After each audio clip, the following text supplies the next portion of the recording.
আমি একটা ধ্বংসস্তূপের উপর দাঁড়িয়ে আছি। এটা আসলে বেশ কিছুদিন আগে ভেঙে পড়েছে। এখানে হচ্ছে রড এক্সপোজ হয়ে আছে, ঠিক আছে। এবং যে মানে এমনি ম্যাটেরিয়ালস এইগুলো এই যে হাত দিলে এই যে খসে পড়ছে, হ্যাঁ, এগুলো হাত দিলেই খসে পড়বে। এটা আসলে উপর থেকে খসে পড়া এবং রড সহ।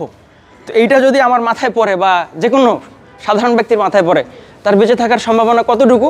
দেশ সেরা যে মেডিকেল কলেজ, সেখানকার ওয়াশরুমের চালচিত্র, ঠিক আছে। আচ্ছা, আপনারা শুরুতেই ওয়াশরুমে যখন প্রবেশ করবেন তখন লক্ষ্য করবেন, দেখেন এইটা দরজার চৌকাঠ। এখানে চৌকাঠ একেবারে ক্ষয়ে শেষ হয়ে গেছে, দরজায় কোনো পাল্লা নাই, অর্থাৎ কোনো প্রাইভেসি আপনি পাচ্ছেন না। পাল্লা দুটো দুই দিকে খসে পড়ে আছে। আরেকটু ভিতরে আসেন, দেখেন এই যে ওয়াশরুমের অবস্থা, এইগুলো আসলে দিনের পর দিন এভাবে থেকে যায়, পরিষ্কার করা হয় না।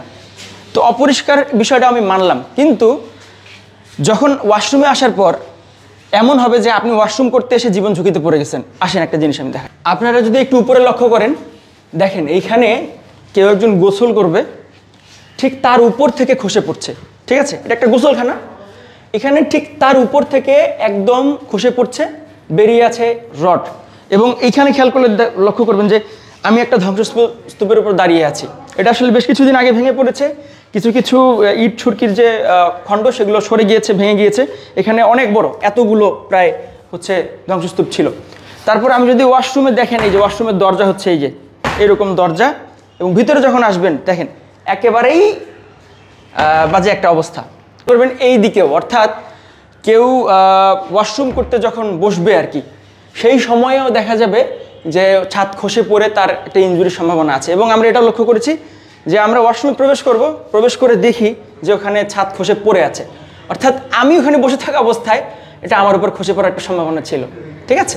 ঢাকা মেডিকেলের ছাত্রাবাস, আমি এইখানে রয়েছি এবং আপনাদেরকে দেখানোর চেষ্টা করছি। দেখুন যে একটা ছাত্রাবাসের ভিতরের কি অবস্থা। এখানে উপরের প্লাস্টারগুলো খসে পড়ছে এবং নিচে পড়ছে। এইখানে কিন্তু একজন স্টুডেন্ট থাকেন এবং এই পাশে আরেকজন থাকেন। মোট কয়জন থাকে এখানে ভাই? 5জন থাকেন।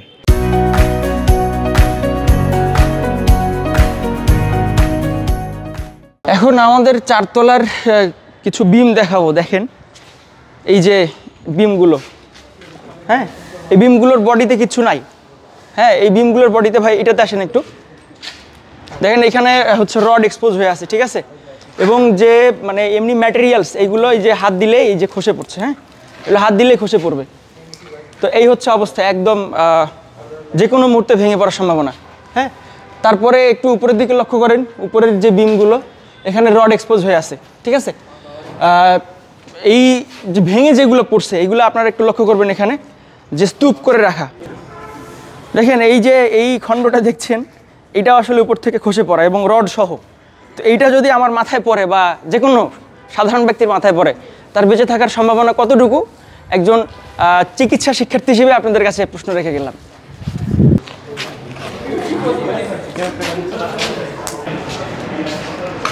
এই যে এটাও বিম, ওইদিকে একটা পানির লিকেজ পাওয়া যেতে পারে, বুঝছেন, এই মুহূর্তে।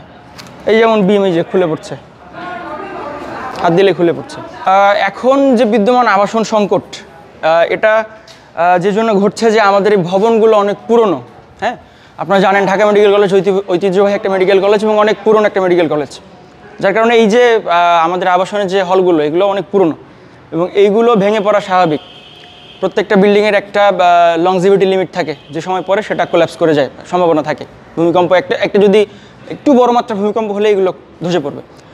তো ব্যাপারটা এমন না যে শুধু আমাদের হলেই সমস্যা, বরং আমাদের একাডেমিক বিল্ডিংগুলোতেও সমস্যা দেখা যাচ্ছে, ঠিক আছে। হলের সমস্যাগুলো এতক্ষণ দেখালাম আমি। একাডেমিক বিল্ডিংয়ে যেমনটা ঘটছে যে ছাত্ররা ক্লাস করতে যেই জায়গায় বসে সাধারণত, একদিন এমন হয়েছে যে একটা কোনো কারণে আমাদের কলেজ বন্ধ ছিল। পরের দিন আমরা গিয়ে দেখি আমরা যে জায়গায় বসে ক্লাস করি সেখানে বড় বড় কংক্রিটের খণ্ড পড়ে আছে। অর্থাৎ যদি কলেজ বন্ধ না থাকতো এবং আমরা ক্লাস করতে যেতাম, সেগুলো আমাদের মাথার উপরেই পড়তো। আমরা এই আবাসন সংকট নিরসনে যেহেতু বেশ বড়সড় একটা আন্দোলন করছি, আমরা এইটা বুঝে আন্দোলন করছি যে আগে আমার জীবন, পরে পড়াশোনা।